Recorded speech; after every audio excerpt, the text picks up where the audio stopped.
بالغرب إذ قضينا إلى موسى الأمر وما كنت من الشاهدين ولكننا أنشأنا قرونا فارتابل عليهم العقر وما كنت سابقا في أهل مدينة نتلو عليهم آياتنا ولكننا كنا مرسلين وما كنت من أهل الكور إذ نادينا ولكن رحمة من ربك لتنذر قوما ما آتاهم من نذير من قبلك لعلهم يتذكرون. اور تم طور کی جانب مغرب میں نہ تھے جبکہ ہم نے موسیٰ کو رسالت کا حکم بھیجا اور اس وقت تم حاضر نہ تھے، مگر ہوا یہ کہ ہم نے سنگتیں پیدا کی کہ ان پر زمانے دراز گزرا اور نہ تم اہل مدین میں مقیم تھے ان پر ہماری آیتیں پڑھتے ہوئے، ہاں ہم رسول بنانے والے ہیں، اور نہ ہم طور کے کنارے تھے اور نہ تم طور کے کنارے پر تھے جب ہم نے وعدہ فرمائی ندا فرمائی، ہاں تمہارے رب کی مہر کہ تمہیں غیب کے علم دیے گئے کہ تم ایسی قوم کو ڈر سناؤ جس کے پاس تم سے پہلے کوئی ڈر سنانے والا نہ آیا، یہ امید کرتے ہوئے اس کو نصیحت ہو۔ کل آپ نے سنا کہ بندہ اگر اللہ کی باتوں کو مانتا ہے تو اسے اس کا انعام ملتا ہے، اور اگر بندہ اللہ کی باتوں کو نہ مانے تو اللہ تعالیٰ ان ساری قوموں کو عبرت بنا دے۔ آج بھی نافرمانوں کی آبادیاں ہیں، ان کی آبادی کے قریب سے گزرنے کو بھی منع کیا۔ آج چونکہ ہندوستان میں رہتے ہیں، اس زمانے کے اندر بھی کفر ہی کفر تھا، چند لوگ ایمان لائے تھے، باقی یہاں کوئی ایمان والا اس طور پر نہ تھا، اور اس زمانے کے اندر نہ اس طرح کے سفر کرنے کے لیے سواریاں مہیا کی دستیاب تھی۔ بس یہ بات ہے کہ ہندوستان میں سمندری علاقے ہیں، ان سمندری علاقوں میں اللہ والے صحابی تابعی آنے کا سراغ ملتا ہے۔ جہاں بھی سمندر کا کنارہ ہے تو وہاں پر آنے کے بارے ملتا ہے، باقی زیادہ تر جہاں رسول ہے، پہلے رسول ایک علاقے اور ایک زمانے کے لیے رہتے تھے، کوئی بھی رسول آیا اس کا علاقہ فکس رہتا ہے۔ شعیب علیہ السلام مدین میں رہیں گے، موسیٰ علیہ السلام مصر میں رہیں گے، یہ یہاں رہیں گے، یہ یہاں رہیں گے، یعنی ہر نبی جو ہے نا اس کی ایک حد تھی جس کے آگے وہ نہیں بڑھ سکتا، یہی تک کہ اس کا نبی وہ نبی جیسے آ جاتا ہے نا، یہاں اس کی حکومت، وہاں اس کی حکومت، وہاں اس کی حکومت، اس زمانے کے اندر رسول اور نبی کی بھی ایک حد ہوتی ہے، اس کے آگے وہ نہیں جا سکتا، وہ دوسرا نبی ہے۔ ایک نبی نے اپنی حد سے باہر جانے کے لیے کوشش بھی کی، نہ جا سکتا، لیکن جب میرے اور آپ کے آقا صلی اللہ علیہ وسلم آئے تو اللہ نے علاقے کے لیے نہیں، یہاں وہاں کے لیے نہیں، اللہ نے ساری کائنات کے نبی بنا کر دی، ساری کائنات، اور ایک زمانے کے لیے نہیں، رہتی دنیا تک جتنے بھی انسان پیدا ہوں گے ہر انسان کے نبی ہمارے آقا ہی ہیں۔ دیکھیں کافروں کے بھی نبی رسول ہیں اور ہمارے بھی نبی، ہم بھی امت ہے وہ بھی امت ہے، لیکن فرق یہ کہ ہم امت اجابت ہے، ہمیں حضور کی دعوت پر لبیک کرنا، اور وہ امت دعوت ہے۔ آج بھی کافروں کے لیے حضور کی دعوت ہے، چاہے ایمان لیں۔ تو کہا ہر زمانے کے اندر رسول آئے، دیکھو موسیٰ علیہ السلام آئے، مدین میں آئے، طور پر آئے، یہاں آئے، یہاں میں کچھ کرنا قاصد نہیں، پھر ہم ان کو رسول بنایا، اور رسول بنانے کے بعد ہم نے ان سے عہد بھی دیا، یعنی 1,24,000 پروبیشن بھی آئے، ایک نبی آیا دوسرے نبی کی تبلیغ نہیں کرے گا کہ میرے بعد وہ نبی آنے والا، لیکن سوچئے آدم علیہ السلام سے لے کر عیسیٰ علیہ السلام اور تسلیم تک سب نے کہا ایک نبی آئیں گے اللہ کا محبوب، آخری نبی آئیں گے اللہ کا محبوب ہوگا، آخری نبی ہوں گے اللہ کا محبوب ہوگا، یعنی سارے نبی آئے آقا علیہ السلام کا پرچار کرتے ہیں۔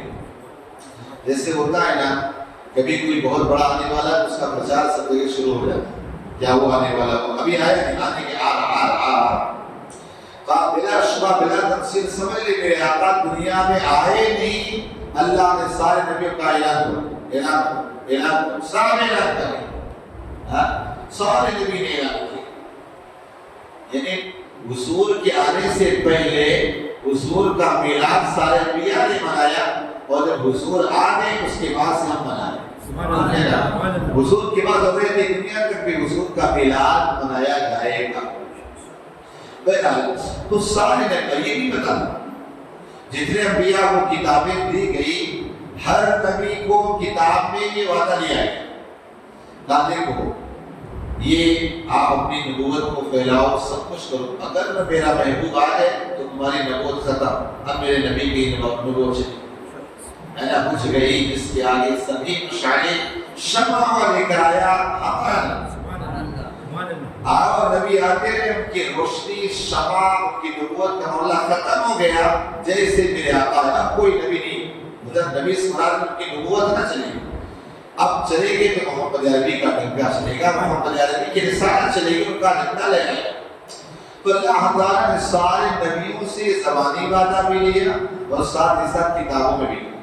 تو یہ موسیٰ علیہ السلام کو اللہ نے کتاب عطا کی تورات اس کے اندر یہ بات تھی کہا محمد موسیٰ علیہ السلام کہتے ہیں کہ ایک مرتبہ موسیٰ علیہ السلام سے تورات پڑھے دیکھیں اس میں ایسا ہے کہ اللہ تبارک و تعالیٰ ایک امت پیدا کرے گا کہ وہ امت جو ہے نا اللہ امت جو ہے نا یعنی ہم مراد تھے اس کا ذکر تھا تو جب پڑھیں گا موسیٰ علیہ السلام کو تسلیم کر اس کے مولا اس امت کو میرے کو دے دے اللہ نے کہا نہیں یہ میرے محبوب دے موسیٰ علیہ السلام کہنے لگے اللہ اگر نبی نہیں بناتا تو امتی ہی بناتا اللہ نبی نہیں بناتا امت ہی بنا دے. تو آپ سوچیں ہم کتنے خوش نصیب ہیں سارے نبی اس امت میں پیدا ہونے کی دعا کرتے رہے اور اللہ نے ہمیں فری میں دے دی یہ اللہ کا فضل ہے لیکن پھر بھی ہم اس کی اہمیت نہیں کرتے. اب اسی طرح حضرت موسیٰ علیہ السلام کو اللہ نے جو عطا کیا آقا کو بتایا گیا کہا دیکھو ہم نے موسیٰ علیہ السلام کو رسالت دی نبوت دی یہ دیا وہ دیا سب دی نشانیاں دی وہ ساری چیزوں کو گنایا جا پھر کہا کہ وَلَوْلَا تُصِيبَهُمْ مُصِيبَةٌ بِمَا قَدَمَتْ أَيْدِيهِمْ فَيَقُولُوا رَبَّنَا لَوْلَا أَرْسَلْتَ إِلَيْنَا رَسُولًا فَنَتَّبِعَ آيَاتِكَ وَنَكُونَ مِنَ الْمُؤْمِنِينَ. اور اگر نہ ہوتا کبھی پہنچتی انہیں کوئی مصیبت دی اس کے سبب ان کے ہاتھوں نے آگے بھیجا تو کہتے ہیں ہمارے رب تو نے کیوں نہ بھیجا ہماری طرف کوئی رسول ہم تیری آیتوں کی پیروی کر کر ایمان کہتے ہیں نا نعمت کی قدر نہیں ہوتی. ہم چونکہ باپ داداؤں سے مسلمان اس لیے ایمان کی اہمیت نہیں جانتے ورنہ جو کھسپٹ کر کے اسلام قبول کیا اس سے اہمیت پوچھو اسلام کی اہمیت کیا ہے ہمیں پکڑ کر مل گئی. اب انہیں ان کی طرف اللہ تعالیٰ نے ساری قوم کی طرف نبی بھیجے نا انہوں نے قدر نہ کی انہوں نے قدر نہ کی کہا اگر نہ بھیجتا تو کل یہ کہہ سکتے تھے میدان محشر میں کہ ہماری طرف کوئی نبی نہیں ہے اور یہ میدان محشر میں کہیں گے جب اللہ تعالیٰ فرمائے گا کافروں کو یعنی حضور کی امت نہیں کہیں گی کیا تمہارے پاس کوئی نبی نہیں ہے کہ اللہ تعالیٰ اس قوم کی نبی بلائے گا تم نے کو سمجھایا تھا تبلیغ کی تھی. دیکھو تبلیغ کرنا یہ بہت بڑا کام آج اس کو ہم لوگ سمجھتے ہیں نا تبلیغ کرنے کے لیے بھی بہت بڑا دماغ چاہیے صبر چاہیے اور علم چاہیے. یہ نہیں کہ ہم آباد اٹھائیں گے نہیں چلو چلو دعوتیں کھاؤ یہ کرو تو دعوت و تبلیغ کے لیے کیسے کس کو ہینڈل کرنا یہ طریقہ بھی آنا چاہیے. آپ کو ایک بات بتاؤں ایک مرتبہ ایک بندہ نماز کے لیے جا رہا تھا دیکھا ایک باغ ہے اس باغ کے اندر اس کا مالک ہے وہ کھجوریں توڑ رہا جب کھجوریں توڑ رہا تھا کہ نماز کا ٹائم ہوگا زہر کے اذان میں تیرے کو سنائی نہیں دیتا تو کچھ بولا ٹھیک ہے آپ چلنا جلدی تیرے کو بھی سنائی نہیں دے گا چلنا جلدی پڑا تو پھر بھی نہیں سنا بول رہا گدھے تیرے کو بول رہا ہوں گدھے تیرے بتاتے اس میں گدھے تیرے کو بول رہا ہوں. اس نے اچھا پکڑا اس کی ڈالی توڑا کر وہ کبھی بتا جیسے اس سے اترا کہ اس کا سر پھوڑ دو نا وہ پھٹافٹ بھاگا سر کو ڈھانپ لیا پسند کی طرف اس کے جا کے سر کو ہٹا کے وہ ضرور کرنے لگا میرے لیے. اب اس کو ملا نہیں یہ بندہ گیا اپنا وہ آرام کیا نماز پڑھا ساری چیزیں ہو گئی. اس کے بعد وہ بندہ جو تھا نا رات میں گدھے ایک سرا کیا چلا گیا کیونکہ پہچانا کے اوپر بہت تھا. اب اس کے بعد اثر کا وقت آیا کوئی شخص کو توڑا یہ آیا اور آنے کے بعد کہنے لگا السلام علیکم کیسے ہو خیریت سے ہو الحمدللہ. کہا کیسے کھجوریں کی بات کیسے ہوئی بولے ماشاءاللہ بہت اچھی کھجوریں ہوئی الحمدللہ. اور بچے وغیرہ کیسے ہیں, یہ کیسے اچھی کھجوریں لگی نا. اس طرح کر کے اس کو سمجھا رہا ہے کر رہے. کہا ماشاءاللہ, کہا اصل میں وقت ہو گیا ہے,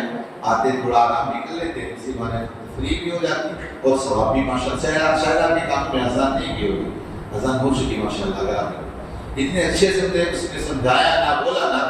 اب اس کے بعد اوپر سے آیا اور آ کر چلیے اپنی نماز پڑھا.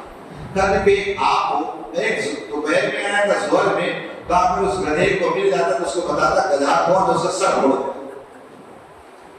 آپ دیکھیں انسان وہی تھا, لیکن ہمارا جو تبلیغ کا طریقہ الگ ہونا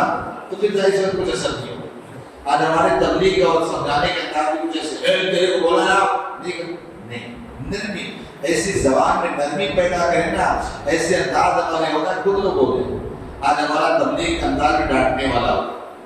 نہیں, بڑے نرم لے ہیں. اللہ نے کہا فبما رحمۃ من اللہ لنت لهم, وہ کیا ہوتا اگر آپ نرم دل نہ ہوتے تو جو دعوت و تبلیغ کرتے بڑے بڑے امامے پہنے گھومتے ہیں نا, ان کو نرم دل ہونا چاہیے, کسی کو لجنا والا نہیں ہونا چاہیے, صبر ہونا چاہیے اور طریقہ بھی آنا چاہیے. ظاہر سی بات, جب سیکھیں گے نہیں تو سکھائیں گے آپ کو کیا؟ سیکھتے نہیں ہیں, چند باتیں سیکھ نہیں سکھانے نکل پڑتے. یہی وجہ ہے کہ آج اتنی تبلیغیں ہونے کے باوجود کچھ ہوتا ہے تو چاہے بیوی کو سمجھانا اس کو بھی نرمی ہونا چاہیے. صبح محبت سے بولے نا بیگم اٹھیے نا, نماز کا ٹائم ہوگا, نماز پڑھیں. اللہ کی رحمت ہے. اس وقت اگر بھی کہیں نا اے اٹھا ٹائم ہو گئے تیرے سمجھ میں تو بولا نہ دے کو, تو اگر حضور نے فرمایا اس انسان کا گھر ہرا بھرا رہتا ہے جس گھر میں اس کی بیوی اپنے شوہر کو یا شوہر اپنی بیوی کو نماز فجر کے لیے اٹھاتی ہے, اس کا گھر ہرا بھرا رہتا ہے. تو محبت سے اڑانا ہے, لاکھ مار کے نہیں, محبت بیٹھا. دعوت و تبلیغ کے اصول ہیں, اسے پڑھنا چاہیے. اللہ پاک کہنے سے زیادہ بلکہ توفیق عطا فرمائے. اللہم صلی